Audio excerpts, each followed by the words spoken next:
주식시장이 그 조정 국면에 들어가 있는데 이게 어디까지 과연 조정 국면이 지속될까가 사실 가장 궁금하죠. 그래서 오늘 이제 종합적인 내용을 한번 볼까 하는데, 질문사항에 유동성이 지금 풍부하고 연준에서 계속 그 유동성을 공급하고 있는데, 이런 부분에 이런 것들을 생각해서 주식시장이 어떻게 될 것 같느냐 이런 의견을 내신 분이 있으세요. 그래서 그런 경우에는 이제 종합적인 걸 봐야 된다는 생각이 제 생각인데, 그래서 전체적인 부분을 한번 볼 거고요.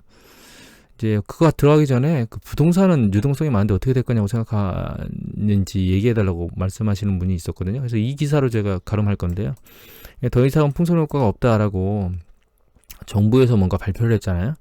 그 정부에서 가격을 계속 짓누르겠다고 하면 그거는 이제 하여튼 뭔가 어디서 올라오면 누르겠다는 거기 때문에 부동산은 추세 상승에 대한 부분을 접으셔야 될 거라고 생각하고 있습니다. 자, 그러면 다른 부분 유동성 얘기 주식시장으로 보면, 일단은 그 경제가 재개되면서 그 철도 관련 물류량은 좀 늘어나고 있어요, 추세가. 물론 뭐 이전보다는 훨씬 더 낮은 추세지만 갑자기 떨어졌던 건 이건 이제 시위 사태 때문에 떨어졌던 거로 보이고요. 그다음 그거 이외에 이제 철도 말고요, 항구 쪽의 물동량은 사실 안 좋은데 이거 북미 지역 물동량이거든요. 그런데 이제 사실 그 이전에 이미 코로나 사태가 터지기 전에 북미 지역의 그 화물 운송 선적, 배로 인한 선적은 안 좋았었습니다. 사실 추세가. 그리고 이거는 이제 그 LA 항구 쪽에 선적 관련된 보도가 5월에 나왔는데 여러 가지 그 물동량이 있는데 지금 최근에 나온 건 이 세 개가 다라 이것밖에 볼 수가 없어서 이제 5월 달에 보면 이제 이렇게 쭉 좀 증가 추세로 보이는 것 같다가 오히려 5월이 경제가 완전히 재개되는데도 불구하고 그 수입 선적도 감소했고, 그 다음에 수출 선적도 감소했어요. 전년 동기 대비해서는 한 29% 빠졌는데 올해 물동량이 이렇게 좋은 건 아닙니다, 선적 부분이. 근데 이제 이렇게 된 이유가 5월 달에 기존에 그 주문한 게 그 철회된 게 많답니다. 그래서 경제는 재개됐지만 사실 경제는 완전히 복구된 게 아닌 상태를 현재 유지하고 있다라고 하는 걸 우리가 알 수 있고요. 일단 향후에 계속 이런 문제 때문에 이제 트럼프가 이제 재선을 위해서 결과적으로 이제 추가 부양책을 계속 할 거로 보이는데, 이제 2,400조 원 추가를 하겠다라고 여기 뭔가 나왔죠. 2조 8천억 달러의 추가 부양책을 냈는데 네 번째인데, 여기서 제가 이제 유심히 보는 거는 일단 제조업 쪽에 그 부양을 하겠다라고 하는 얘기를 하고 있고요. 그 다음에 또 한 가지는 소득세 감면, 그 다음에 일자리 획일하고 있거든요. 결과적으로 지금 60달러씩 추가로 고용보험금을 지원하는 것은 이제 중단하고 취업하면 거기에 플러스 알파를 주겠다라고 하는 것 같습니다. 저는 이제 그것보다는 실업 사태에 있는 사람들한테 주는 게 더 그러니까 민주당이 얘기하는 것처럼 60달러를 추가로 지원하는 걸 계속하는 게 저는 유리하다고 보고 있거든요. 이미 월세라든가 이런 부분에 대한 얘기들을 했었기 때문에 그런 것들이 더 필요한 게 아닌가 생각하는데, 이제 그런 부분을 없애고 이제 일자리로 가는 사람한테 주겠다는 건데, 일자리로 갈 수 있는 사람이 얼마나 되겠느냐가 사실 전 개인적으로 궁금합니다. 개인적으로는. 그리고 이런 행정부에서 이런 행위하는 것 이외에 이제 연준에서도 뭔가 계속 할 건데, 연준이 지금 올해 FOMC를 1월, 3월 그리고 4월, 이제 6월, 7월 달에 있습니다. 7월 말에 있고, 그다음에 9월 달에 있는데, 이 9월 달에 하는 게 잭슨홀에서 하는 거라, 잭슨홀에서 전 세계 중앙은행장들이 모여가지고 항상 하고, 여기서 이제 연준 의장이 한마디 하는데, 여기서 중요한 그 부양책을 과거에 글로벌 금융위기 이후에 계속 버냉키 의장이 여기서 했었습니다, 사실. 그래서 7월 달은 주식시장이 급락하지 않는 이상은 7월까지는 안 할 거고, 제 생각에 9월쯤에 제롬 파월 의장이 여기서 뭔가 또 시장이 굉장히 불안정성을 보이거나 위험하다고 생각하면 뭔가 크게 한번 쏘지 않을까 그렇게 생각하고 있습니다. 사실 지금 현재 주식시장의 움직임은 과거하고 저는 똑같다고 생각하고 있습니다, 개인적으로. 왜냐하면 이제 이게 글로벌 금융위기 때거든요. 글로벌 금융위기 때 정점을 치고 그냥 내려왔는데, 이 내려오는 시기 과정 중에 여러 가지 일들이 있었습니다. 그러니까 예를 들면 베어 스턴스가 이제 2008년도 3월 10일 날 JP모건에 인수됐는데, 그 이전에 이렇게 쭉 뭔가 서브프라임 시장에 안 좋은 일들이 있었어요. 이 일들이 있었기 때문에 주시장 자체는 흘러내리고 있었거든요. 그러다가 이제 여기서 3월달 이제 초에 바닥을 찍었는데, 이 바닥을 찍었을 때가 이제 JP모건이 베어스턴스를 인수했을 때입니다. 그리고 나서 우리나라 이제 반등했는데, 이 격차가 많이 보이긴 하는데, 실제 이게 우리나라 지수가 미국 지수거든요. 우리나라가 2025인가 2028인가 하여튼 그쯤에 붕괴돼서 바닥이 아마 1500선 초반대였을 거예요. 그리고 이제 반등한 게 이제 아마 1900선까지 올라왔을 겁니다. 그리고 이제 미국은 우리보다 상대적으로 반등이 적었는데 그 뒤로 이제 이유 없이 흘러내리다가 이때 이제 리먼을 맞으면서 붕괴했거든요. 지금은 똑같은데 이제 락다운 때문에 강제로 확 내려왔다가 반등했는데 반등세 정도가 센 거예요. 미국이 QE나 이런 것들을 진행한 건 사실 리먼 파산 이후에 작업을 진행했어요. 그래서 이제 그때 작업 진행된 걸 보면 여기 보시면 이제 이 밑에 쭉 뭔가 일이 터지기 시작하면서 구제금을 지급하고 막 뭔가를 지급하기 시작했거든요. 행정부에서도 뭐 GM 포드 크라이스에 뭐 자금 지원하고 이렇게. 그런데 이제 연준에서는 어떻게 했었냐면 여기서 이제 2007년도 후반부에 금리를 5.25에 있던 걸 한번 내려주고 그다음 쭉 내리다가 베어 스턴스가 일이 딱 좀 마무리되는 것 같으니까 금리를 내리지 않고 있다가 리먼이 터지면서 제로 0.25까지 쭉 내렸어요. 그 다음에 했던 게 이제 양자가 워낙 QE1, 2, 3, QE1, 2, 3를 했는데 2002년 2차하고 3차 사이에 오퍼레이션 트위스트도 있었습니다. 지금 YCC라고 하는 일드캡 컨트롤이라고 하는 그런 부분들을 이제 이때는 일드캡을 하진 않았고요. 오퍼레이션 트위스트를 진행했었죠. 이런 과정들을 밟아갔거든요. 연준이 이제 앞으로도 계속 이런 과정을 거칠 거예요. 다만 이제 시장이 크게 요동칠 때마다 뭔가 이렇게 카드를 하나씩 내밀면서 시장을 받치려고 하겠죠. 근데 저는 이런 생각을 하거든요, 사실. 그렇게 연준이 뭔가 받치려고 하긴 하는데 문제는 경기 수축 국면에서 뭔가 재고 조정이 있어야 되는데 이 재고 조정이 이제 초입에 와 있거든요. 아직 시작도 안 했어요, 사실은. 그래가지고 이 과거에 비해서 보면 이 떨어진 정도가 상당히 미약해요. 그러니까 이게 충분히 재고 조정이 일어나야 기업이 다음번 투자에 대한 어떤 액션들이 일어날 수 있는데 너무 약하거든요. 이런 관점에서 놓고 보면 그렇기 때문에 사실 고용을 급격히 늘릴 수가, 그러니까 새로운 일자리를 창출하기가 쉽지 않다라는 거예요. 여기 보시면 이제 실업률이 있는데 일반 전체 실업률하고 이제 그 보험가입자, 실업보험가입자에 대한 실업률을 보면 보시면 실업률이 급격히 내려왔다고는 하는데 얘는 보시면 주간별로 나오는데 떨어지다가 옆으로 기고 있잖아요. 실업보험. 그러니까 이게 실제로 사람들이 직장으로 회귀하는 그 수준이 그렇게 높지는 않다는 뜻입니다. 또 한 가지는 이거 실제 실업률이거든요. 60세 실업률이라고 그래서 이제 실제 이 일반 실업률에서는 구직당자들이 빠지는데 이건 이제 그런 부분도 1.5 포함되어 있는 여러 가지입니다. 뭐 정규직이 아니고 고용직 파트타임에 가 있는 사람도 포함되어 있고 뭐 복학하는 사람도 뭐 이런 여러 가지 이유, 장애인 되는 사람 이런 여러 가지 이유들이 다 포함된 건데 실제로 미국의 5명 중에 1명은 지금 실업 상태예요. 자기가 원하는 직업을 못 가지고 있는 상태입니다. 그러니까 그만큼 심각한 상황이 유지되고 있다는 거죠. 그리고 여기 이제 신규 실업수당 청구 건수하고 연속적으로 실업수당을 청구하는 케이스를 보면 신규 실업수당 건수는 줄고 있지만 계속 실업수당 청구를 하는 사람은 그렇게 이거 패턴을 맞춰서 줄지 않고 있어요. 오히려 늘었어요. 이거는 뭐냐면 일자리가 확 빠르게 감소하고 있지는 않다는 뜻입니다. 지금 사실은 정부에서 말하는 것처럼. 그리고 이거는 뭐냐? 이거 말고요. 이 부분을 먼저 볼까요? 이거 이미 저희가 봤던 그 고용 파트잖아요. 고용 파트 중에 보시면 제조 파트는 상대적으로 적고 전부 서비스 업종이 있는데 그 서비스 업종의 많은 것들이 상당 부분이 어디에서 차지하는 거냐면 여기 보면 레저, 호스피탈. 그러니까 우리가 뭐 호텔이라든가 아니면 물놀이장이라든가 이런 그런 쪽의 영역만 있지 그렇지 않은 산업 섹터에서는 대부분 고용이 확 늘어나진 않았습니다. 경제가 재개되는 5월 달에도.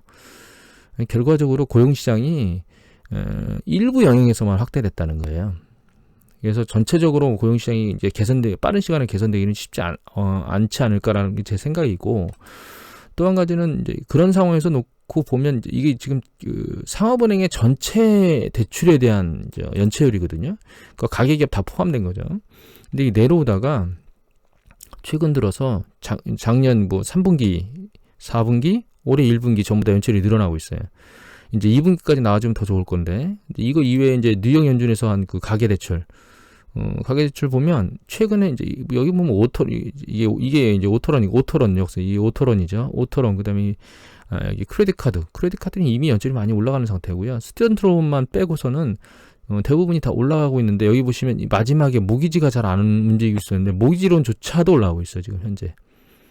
모기지론조차도 이제 약간 연체율 딜리컨시 90일 이상의 그 연체, 이거 악성 연체거든요. 그러니까 늘어가는 패턴을 보이고 있습니다. 이러니까 이게 이제 달라스 연준에서 이제 은행들한테 서베이를 한 거거든요. 은행들한테 달라스 연준 서베이를 했는데 이거 이미 예전에 보여드렸지만 현재 혹은 미래에 이거 좀 부실날 대출이 어느 정도 될 것 같아요? 그랬더니 보니까 최근에 이 정도 21.4, 82.5%가 부실날 거 많을 것 같아요. 이렇게 얘기한다는 거죠.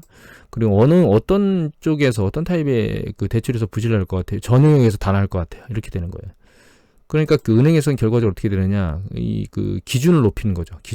대출 기준을 높여버려요. 대출 기준을 높인다는 거는 결과적으로 지금은 돈이 필요한 사람한테 돈이 돌아야 되거든요. 은행에서 돈을 빌려줘가지고. 근데 그런 사람한테 돈을 안 주겠다는 겁니다. 그러면 그런 가게나 기업은 뭐죠? 파산을 하는 수밖에 없어. 근데 없죠. 은행은 근데 그럴 수밖에 없는 게 그런 그러니까 부실 대출을 만들어 버리면 대손증상금을 계속 쌓아야 되기 때문에 은행 자체가 파산할 수 있어요. 그런 위험성을 안고 대출해줄 이유가 없죠. 또 한 가지는 금리를 거의 제로 수준으로 내렸기 때문에 예대 마진이 거의 없습니다. 그러니까 은행은 이익은 내지 못하는 상황에서 부실 대출을 되도록 적게 만들어야 되기 때문에 결과적으로는 이것이 이제 일정 수준 더 강화하는 수준으로 갈 거라고 보고 있습니다. 개인적으로. 그러면 이제 대출이 잘 안 되는 거죠. 금융기관에서 자금이. 또 한 가지는 여기 투데이 에너지 기사인데요. 산유량 감소에 대한 미세일 기업 도산의 가능성이 높아졌다고 얘기가 나왔거든요. 이미 많은 얘기들이 나왔지만 이 $30 지속하면 내년까지 250개 파산한다고 얘기가 나오고 있잖아요. 이거 눈으로 보이는 게 여기 보시면 이 페르미온 생산지별로 차이가 있지만 생산량이 가장 많은 페르미온 분지의 손익분기점이 $50라는 거예요. 지금 유가 $30인데 여기에 있는 애들은 다 망한다는 거죠. 여기 보시면 유정수가 계속 줄어요. 최근에 이제 유가가 좀 올라갔다가 다시 이제 내려왔지만 $30 중반 다시 내려왔는데 보시면 그거하고 상관없습니다. 계속 유정수는 줄고 있어요. 그러니까 미국의 셰일산업 쪽이나 이런 쪽은 지금 굉장히 안 좋다고 하는 걸 알아야 됩니다. 그러니까 이게 무슨 얘기냐면 셰일산업 쪽이 파산하는 건 그냥 기본으로 깔고 간다는 얘기예요. 앞으로 깔고 가야 된다는 뜻입니다. 두 번째는 여기 보시면 그 투자자들이 다운그레이드가 막 쏟아지니까 결과적으로는 좀 더 짧은 그다음에 그러니까 이거 소규모의 그러니까 작게 레버리지로는 좀 작은 규모로 되도록 짧은 기간으로 가서 리스크를 줄이겠다는 얘기를 이제 S&P 글로벌 보드에서 예전에 보여드렸잖아요. 이게 잘 보면 이제 과거에는 재투자하는 게 5년짜리도 재투자했었는데 3월달에 조금 있다가 4월달에는 아예 없어졌습니다. 4월달 이후에는. 그러니까 레버리지론에 대한 어떤 그 투자가 상당히 줄었다는 거죠. 줄었다는 얘기는 뭐예요? 그쪽에 있는 기업들은 한계 기업이고 자금 순환이 제대로 안 될 거니까 파산할 가능성이 높아진다는 뜻입니다. 셰일 산업뿐만 아니라 다른 모든 영역에서 다 문제가 생기고 있어요, 지금 현재. 그다음에 여기 보시면 이제 이거는 뭐냐면 은행들이 레버리지론을 팔아제끼고 있어요. 왜냐하면 이게 나중에 부실이 쌓일 것 같거든요. 그러니까 은행에서 레버리지론 같은 어떤 그런 채권들을 다 팔아제끼고 있고 최종적으로 가게, 기업 이런 것들이 파산하고 나서 이제 끝자락에 이런 것들이 일어나요. 이게 은행 파산입니다. 은행 파산. 그래서 IT 버블 때는 2001년 당시 4개, 2002년도에 11개 이렇게 파산이 됐고 글로벌 금융위기 때는 2008년도만 25개, 2009년도에는 140개 은행이 파산했어요. 우리는 이번에는 지금 2개가 2020년도에 파산했는데 4월 달에 마지막으로 이제 파산이 하나 일어났거든요.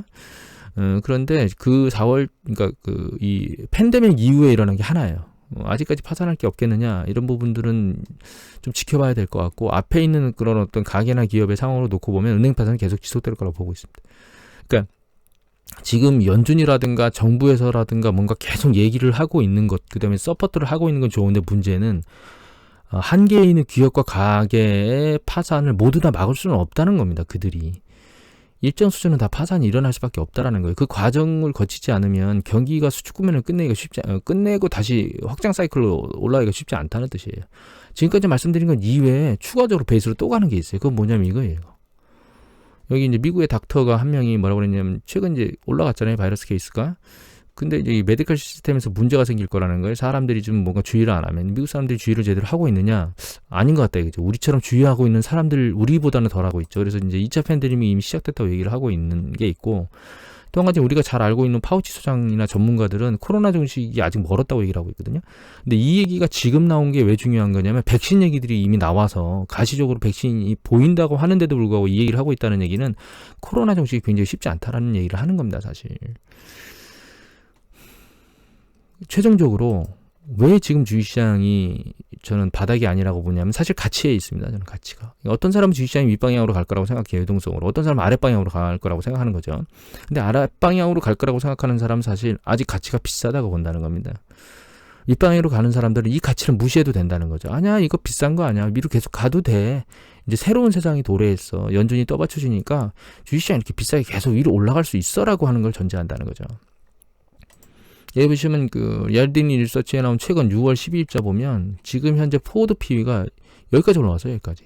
지금 20배 중반까지. 그러니까 여기 글로벌 붕괴되기 전이 여기였는데 지금 시점이 여기입니다. 훨씬 더 비싸졌다는 거죠. 왜냐면 향후에 이익이 낮아질 거로 보이는데 주가는 너무 높은 거죠.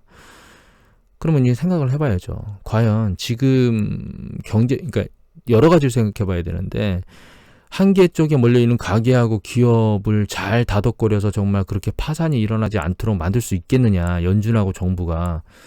저 개인적으로 그러지는 못할 거라고 생각합니다. 두 번째는 지금 상황에서 2차 팬데믹이 없다고 2차 유행이 없다고 생각해야 될 것이냐. 가능성이 제로냐. 이것도 물음표를 찍어야죠. 이거 쉽지 않다 이건. 지금 상황으로서 가능성이 높다고 봐야 된다. 세 번째. 그럼 그런 상황에서 주식시장이 가치가 이렇게 높은데도 불구하고 새로운 가치라고 하는 개념을 만들어서 위로 밀고 올라가겠느냐. 이 세 가지 논점에서 저희가 접근해야 된다는 게 제 생각입니다. 뭐 어떤 판단을 하고 접근하냐에 따라 다르겠지만 물론 이 생각은 있습니다. 저점에 대한 부분은 달라질 수 있다고 생각하고 있어요.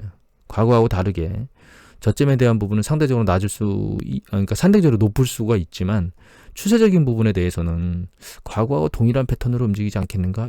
한번 바닥 치고 올라왔는데 다시 한번 조정 국면을 거친 다음에 다시 한번 위로 머리를 드는 패턴을 보이게 될 거고 그때 경제 상황이 어떻게 되느냐에 따라서 그 다음에 이제 연준에서 대규모로 어느 정도를 액션을 취하느냐에 따라 이 두 가지가 믹싱돼서 특히 또 코로나 사태가 어떻게 진전되느냐에 따라서 이 세 가지가 믹싱돼서 움직이는 게 향후의 주식의 추세가 아닐까 이렇게 생각하고 있습니다. 오늘은 이것으로 마치도록 하겠습니다. 감사합니다.